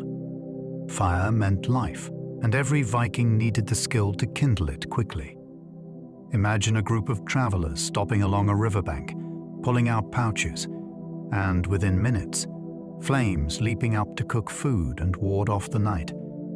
These humble kits remind us that exploration depended not only on great ships and daring, but also on the small, everyday tools that kept life burning bright. They carved runes into cliff faces. Beyond stones and artifacts, Vikings sometimes carved runes directly into cliff walls and rock faces. These inscriptions were often memorials or marks of presence, left in places where travelers or sailors would see them. Some cliffs in Scandinavia, and even abroad, bear these runic messages, scratched into stone to endure the ages. They might proclaim, "So-and-so carved these runes," or tell of voyages and names. To carve into a cliff was to leave a lasting record, visible against sky and sea. Imagine a Viking pausing on a journey, hammering runes into a sheer rock, determined to leave a voice echoing across centuries. These cliff carvings are the closest thing to ancient graffiti, personal, proud, and enduring. They remind us that even in a world of grand sagas, individuals wanted to be remembered, to say simply, "I was here, and this was my mark." Vikings had nicknames like Bloodaxe and Forkbeard. Norse culture was full of colorful nicknames, often describing appearance, deeds, or personality. Some were intimidating, like Eric Bloodaxe, a king known for his ferocity. Others were descriptive, such as Sweyn Forkbeard, named for his distinctive beard style. Nicknames could also be humorous or unflattering. There are sagas of men called the Stout, the Short, or even Dunbeard. These names served as identifiers in societies where many shared the same first names. They also carried a sense of personality, turning leaders and warriors into vivid characters. Imagine hearing tales around the fire of men called by these bold names, each one conjuring an image immediately. The nicknames reveal the Viking love of sharp words, humor, and reputation. They remind us that for all their sternness, the Norse also enjoyed playfulness in language, making names as memorable as deeds. Some warriors filed their teeth into sharp points. Among the most startling Viking discoveries are skeletons with filed teeth. Warriors sometimes carved shallow grooves into the enamel of their front teeth, sharpening or decorating them. These modifications may have been filled with pigment to make them stand out more. The purpose is debated, perhaps to intimidate enemies or to signal belonging to a certain group. Imagine facing a warrior whose grin revealed pointed, patterned teeth, a sight that would leave a lasting impression. This practice shows the Vikings' creativity in self-presentation, turning the body into a canvas for expression. Like tattoos, jewelry, or feathered cloaks, it was a way to craft identity. The filed teeth remind us that appearance mattered deeply in Viking culture, not only for beauty, but for effect. In a world where fear could be as powerful as steel, even a smile became a weapon. They used amber for trade and jewelry. Amber, fossilized tree resin from the shores of the Baltic Sea, was one of the Vikings' prized resources. It glowed golden in sunlight, warm and smooth to the touch. The Norse carved it into beads, pendants, and ornaments, wearing it as jewelry or offering it as a trade good. Amber was valued across Europe and even the Middle East, where it was seen as exotic and magical. Some believed it had protective powers, guarding the wearer from harm. Archaeological finds show amber pieces buried in graves, treasured possessions meant to accompany the dead. Imagine traders carrying sacks of golden amber along rivers, exchanging it for silver, spices, or silk. The shimmering substance connected northern forests to distant markets. For the Vikings, amber was more than decoration. It was wealth, magic, and beauty, crystallized in a gem formed from ancient trees. Viking sails were sometimes striped red and white. While Viking ships are often imagined with plain sails, evidence suggests that some were brightly decorated. Striped sails of red and white, dyed with natural pigments, would have stood out vividly against the sea and sky. Such sails were both practical and symbolic, declaring identity and power. A fleet with striped sails approaching the shore must have looked both beautiful and terrifying, like a wall of color sweeping over the horizon. Sails required great effort to make, weaving vast amounts of wool, treating it with animal fat to repel water, and dyeing it carefully. To decorate them further shows pride and presence. These sails remind us that Viking life was not all muted tones of wood and iron. It was also filled with boldness and color. They sailed not only with strength, but with spectacle, their ships becoming moving symbols of Norse identity. They carried portable scales to weigh silver. Silver was a key form of Viking wealth, and it was traded not only in coins, but also in ingots, jewelry, and chopped fragments known as hack silver. To ensure fairness in trade, Vikings carried small portable scales and weights, often tucked into pouches. Archaeological finds of these scales reveal how merchants and travelers kept careful track of value. At a marketplace, a trader might pour silver into a balance pan, measuring it precisely against tiny standardized weights. This shows how sophisticated their economy was, relying on measurement and trust rather than fixed currency alone. Imagine a merchant by the riverbank, opening his pouch and setting up a small scale on a flat stone, the silver pieces gleaming as they balanced. These tools reveal the practicality behind Viking trade, where wealth was counted carefully, one weight at a time. Vikings traveled as far as Morocco. The reach of Viking voyages was astonishing. Evidence suggests that Norse traders and adventurers made it as far south as Morocco, at the edge of Africa. Silver coins, Arabic accounts, and Norse artifacts point to these surprising connections. Traveling down European rivers and along coasts, they reached the Mediterranean, where new markets awaited. Imagine a Viking, born among snowy fjords, standing in the bustling markets of North Africa, surrounded by scents of spices and the sound of languages far different from his own. Such journeys highlight how global their world truly was, stretching across continents. They were not confined to northern raids, but part of a much larger story of exchange and exploration. To think of Vikings under the sun of Morocco is to feel the vast scope of their wanderings, spanning from Arctic ice to desert sands. They trained children in archery from a young age. In Viking culture, skills for survival were taught early. Children learned to handle bows, spears, and tools as soon as they were able. Archery in particular was an important skill, useful for hunting as well as defense. Archaeological finds of small bows suggest that young people practiced with scaled-down versions, honing accuracy and strength. The sagas sometimes mention children demonstrating surprising skill with weapons, admired by their elders. Imagine a boy or girl on a meadow's edge, bowstring drawn, loosing an arrow toward a target carved into a tree. Such practice prepared them not only for war, but for providing food and security. Teaching children early ensured that by adulthood, they were skilled and confident. It reminds us that Viking society relied on every member, with even the youngest drawn into the rhythms of survival and responsibility. Viking graves sometimes contained gaming boards. The love of games extended even into death.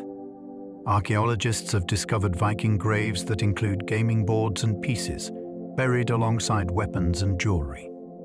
This suggests that games were seen as important in life, and perhaps in the afterlife. Hnefatafl, the strategic board game of king and attackers, appears often, reflecting its popularity. To bury someone with a game was to provide not only tools and weapons, but also leisure, intellect, and companionship for eternity. Imagine a grave filled with goods, a sword, a shield, and a gaming board waiting beside them. Such finds remind us that the Vikings were not only practical but also playful, valuing strategy and wit as much as strength. Their graves tell us what they cherished, and games held a meaningful place in that vision of life beyond death. They believed the sky was made from a giant skull. In Norse mythology, the world itself was created from the body of a slain giant named Ymir. From his flesh came the earth, from his blood, the seas, and from his skull, the sky. The gods placed the skull high above, supported by 4 dwarves at its corners, creating the dome of the heavens. This striking image shows how vividly the Norse imagined their world, blending nature with myth. To them, the very sky was not empty, but the remains of a cosmic being, a reminder of the deep roots of existence. Imagine looking up at the stars and thinking of them shining within the curve of a giant skull. Such myths gave grandeur and story to the cosmos, making the ordinary extraordinary. They reflect the Vikings' gift for storytelling, turning the very fabric of the world into a tale of creation and wonder. Viking ships used wool sails waterproofed with animal fat. The great Viking ships were powered not only by oars, but by vast square sails, woven from wool. To make them strong enough for the sea, women spun and wove enormous amounts of yarn, then treated the cloth with animal fat, fish oil, or even butter to repel water. This process made the sails heavy but durable, able to withstand wind and spray. A single sail might take years to complete, representing the work of an entire household. Dyed with natural pigments, some sails were striped or brightly colored, turning ships into bold moving banners across the sea.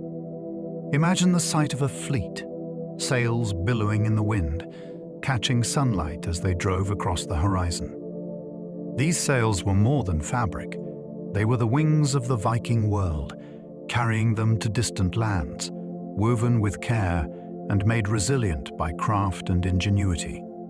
They carved picture stones with myths and battles. Across Scandinavia, especially in Sweden, the Vikings raised tall stones covered in carved images, ships, warriors, animals, and scenes from myth.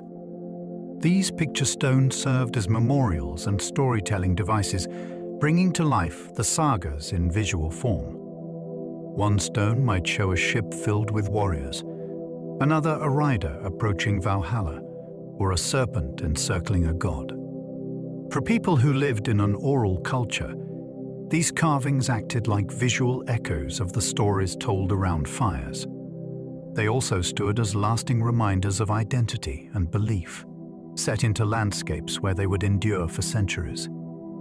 To stand before a picture stone today is to feel as though you are gazing at a comic strip from the Viking Age, carved into rock instead of inked on parchment. These stones prove that art and memory were as central as weapons in Norse life. Vikings wrote poetry called skaldic verse. The poetry of the Vikings was unlike anything else in medieval Europe. Known as skaldic verse, it was dense, intricate, and full of layered metaphors called kennings. A ship might be called ASTSD, or blood described as the battle sweat of warriors. Skalds, the poets who composed these works, performed at feasts and courts, weaving tales that praised leaders or mocked rivals. The complexity of their verse was a kind of verbal swordplay, admired as much as skill in combat. To recite or compose such poetry required sharp wit and memory. Imagine a hall falling silent as a skald rose, his voice turning words into magic, weaving images of gods and heroes. These poems were not only art but records, preserving events and reputations. Through skaldic verse, the Vikings proved that their greatest weapons were not only iron, but also words. Some wore brooches shaped like animals. Viking clothing was often fastened with brooches, and many of these were crafted into the shapes of animals, birds, wolves, serpents, and horses. Made of bronze, silver, or even gold, these brooches were both practical and symbolic. They secured cloaks or tunics, but they also expressed identity and belief. Animals held deep meaning in Norse culture. Ravens for wisdom, wolves for power, serpents for mystery. To wear one was to carry a symbol of those qualities. Archaeological finds show that these brooches were richly decorated, often with twisting, interlaced patterns characteristic of Viking art. Imagine a woman fastening her cloak with a silver bird-shaped brooch, or a warrior pinning his clothing with a snarling wolf. These small objects combined artistry with function, turning everyday dress into statements of style and symbolism. They reveal the Viking eye for detail, where even fasteners became miniature works of meaning. Viking ships could average 10 knots at sea. The speed of Viking longships was astonishing for that time. With their sleek design, shallow draft, and powerful square sails, they could average 10 knots, about 11.5 miles per hour, and sometimes more with favorable winds. This made them faster than most contemporary ships, able to cover vast distances in short times. Combined with their ability to row when winds failed, longships were versatile and relentless. Imagine a fleet moving swiftly across the sea, covering hundreds of miles in a matter of days, striking without warning. The design of these ships gave the Vikings their unmatched mobility, allowing them to raid, trade, and explore across half the globe. Their speed was more than a technical detail. It was the heartbeat of the Viking Age, turning wooden vessels into arrows loosed across the oceans of the world. They kept falcons and hawks as prized animals. Among the animals treasured by Vikings, birds of prey held a special place. Falcons and hawks were symbols of status, trained for hunting and admired for their beauty. To own one was a mark of nobility, and these birds were sometimes given as gifts to kings and emperors in distant lands. Training them required patience and skill, creating a bond between bird and handler. In mythology, gods themselves were associated with falcons and ravens, deepening their symbolic power. Imagine a Viking chieftain standing in the crisp air, a falcon on his glove, its sharp eyes scanning the horizon. These birds embodied grace, strength, and freedom, qualities admired by the Norse.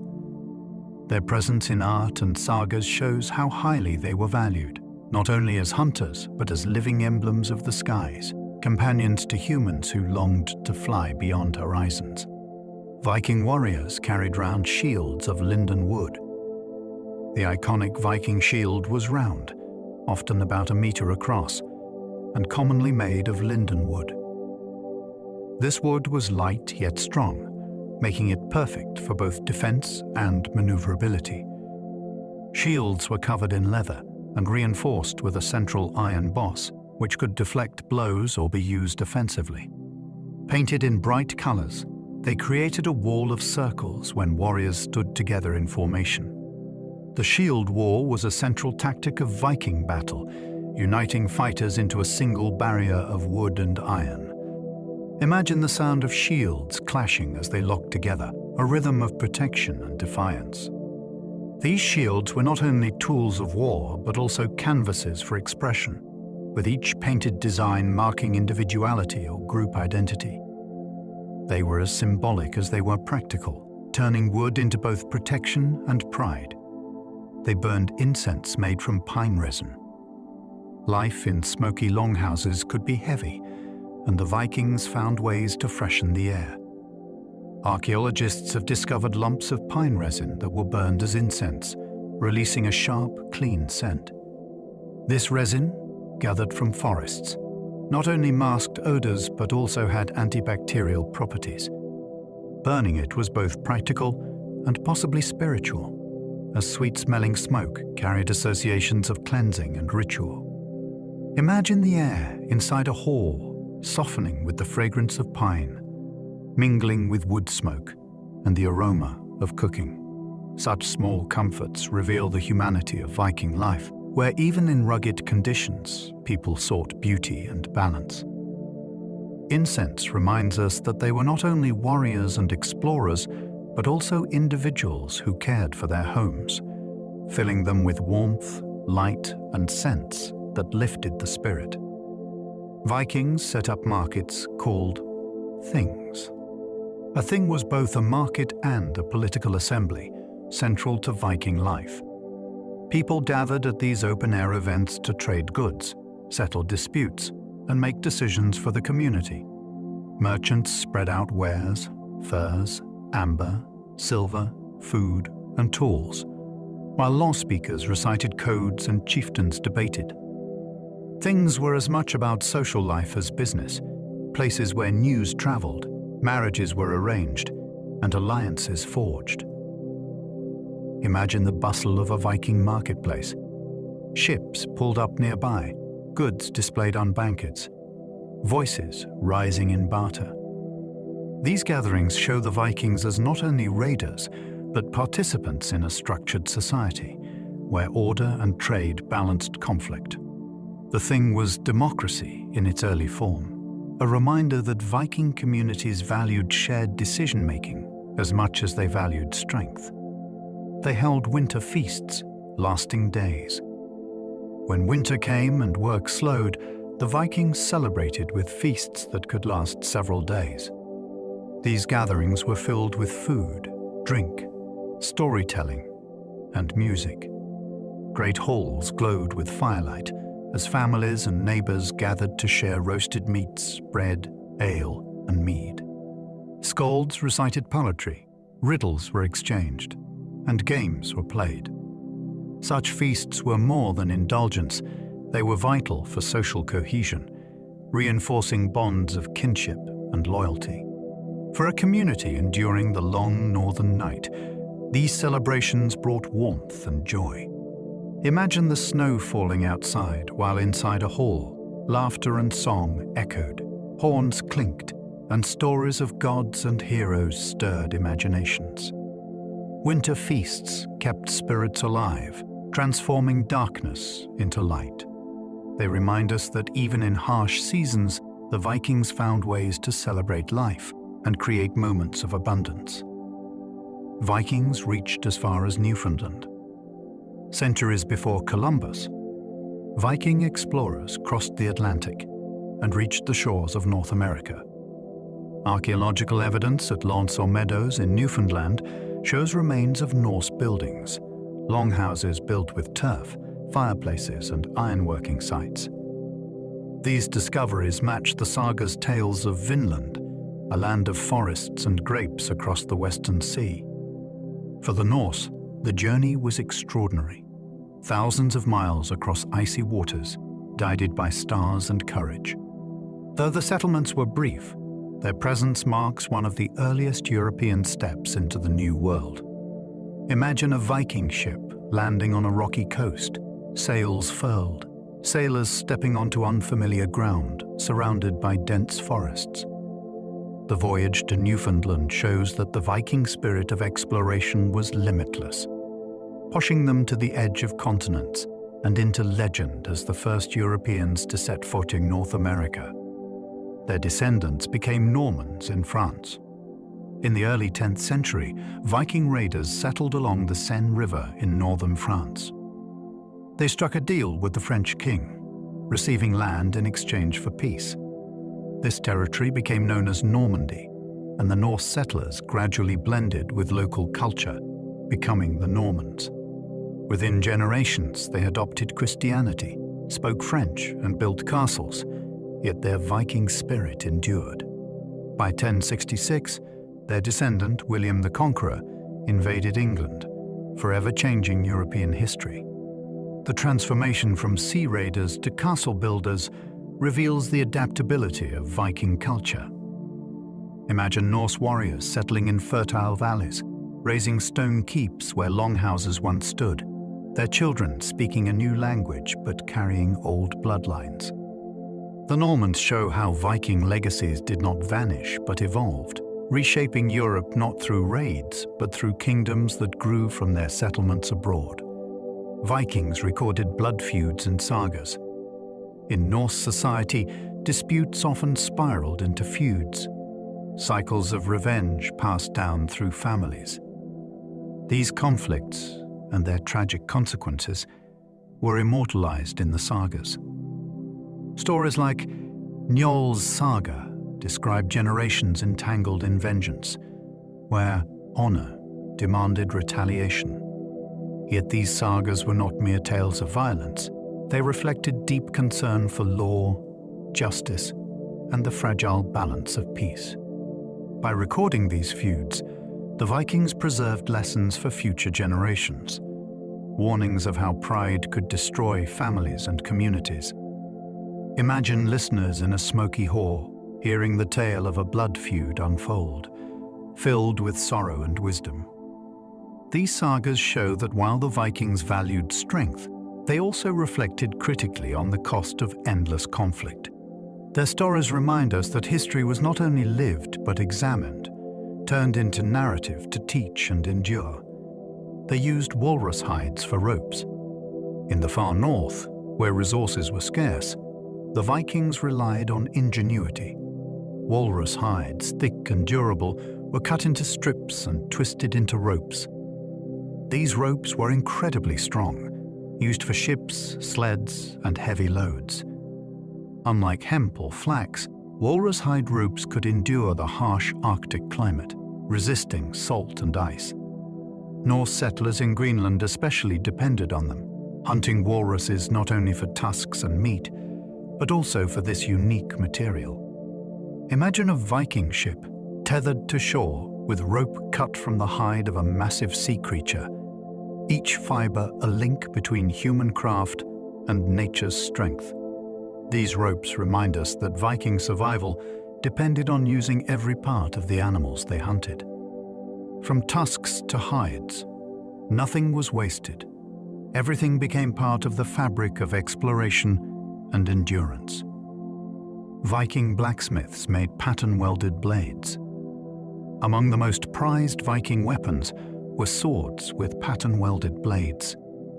Blacksmiths forged them by twisting and layering strips of iron and steel, creating intricate patterns on the metal surface, ripples, waves, or herringbone designs. These blades were not only beautiful but strong, combining flexibility with cutting power. Owning such a sword was a mark of status, often passed down through generations and given names in sagas. Archaeological finds reveal the artistry of these weapons, where craftsmanship turned steel into something alive with design. Imagine a warrior unsheathing a blade that shimmered with flowing patterns, as if water or smoke had been frozen into metal. Pattern welding shows how Viking smiths were not just artisans but artists, blending fire, hammer, and imagination. Their swords were more than tools of war. They were treasures, carrying both skill and soul in every line. They played flutes made of bone. Music was part of Viking life, and archaeologists have uncovered flutes carved from animal bones. These instruments, simple yet effective, produced haunting tones that could fill longhouses with melody. Alongside lyres and horns, bone flutes suggest that Vikings valued not only strength but also sound, rhythm, and beauty. Music accompanied feasts, rituals, and perhaps quiet moments by firelight. Imagine the soft notes of a bone flute drifting through a smoky hall, weaving with the crackle of flames and murmurs of conversation. Children may have practiced on them, or adults used them in ceremonies. These humble instruments remind us that Viking life had gentleness as well as ferocity. The same people who forged swords also carved flutes, finding music in bone and breath. Their songs may be lost to us, but the instruments endure, echoes of melodies that once filled northern nights. Some Vikings wore arm rings of silver. Silver was the currency of the Viking world, and one of its most striking forms was the arm ring. Warriors and traders wore thick bands of silver around their arms, both as display of wealth and as practical currency. In trade, a man might cut off a piece of his arm ring to pay for goods, turning jewelry into money. These rings were also symbols of loyalty. A chieftain might gift one to a follower, sealing bonds of allegiance. The sagas often describe warriors receiving silver rings in reward for service, their arms gleaming with treasure. Imagine a hall where men lifted cups, their wrists heavy with shining bands, each one carrying stories of battles, voyages, or bargains. The arm ring was not only adornment, but identity. Wealth you could wear, loyalty you could display, and memory you could carry, always. They believed the northern lights were Valkyrie shields. In the Viking imagination, the northern lights were more than natural wonder. They were the shining shields of Valkyries, riding across the night sky. The glowing arcs and flickers of green were thought to be reflections of divine armor, lighting the heavens as the maidens of Odin swept to battle. To see them was to feel awe and perhaps destiny, as if the gods were near. Imagine a Viking standing on a snowy shore, looking up at waves of light shimmering like fire across the stars, believing it to be the Valkyries themselves. This interpretation gave beauty a deeper meaning, connecting natural marvels to myth and story. The northern lights became part of the spiritual landscape, turning science into symbolism. For the Norse, every light in the sky was alive, a reminder that the divine world was never far away. Vikings measured land in oxgangs. In Viking society, land was often measured not by size in acres, but by how much could be ploughed with a team of oxen in a season. This unit was called an oxgang. Practical and tied to farming, it reflected how deeply their economy was connected to agriculture.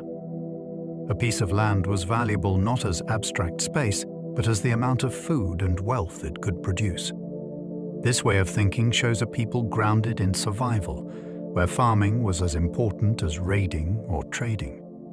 Imagine a farmer leading oxen across a field, their slow steps marking the rhythm by which land was measured.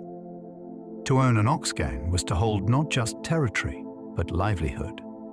This system reveals the Viking balance between warrior life and farming roots, where strength of land was measured in the strength of animals. Their legacy reshaped the map of Europe. The Vikings left behind more than sagas and artifacts. They reshaped Europe itself. From Normandy in France to Dublin in Ireland, from Kiev in Ukraine to Iceland in the Atlantic, their settlements became the seeds of nations.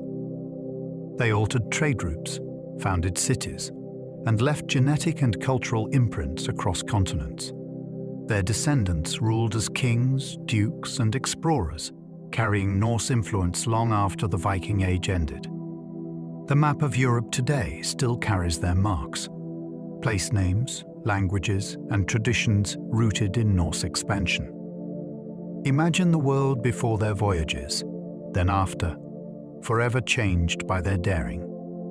The Vikings remind us that history is not static, but shaped by movement, encounter, and ambition. Their legacy is written not only in sagas, but in the very geography of Europe, where rivers, towns, and kingdoms trace back to ships of the north.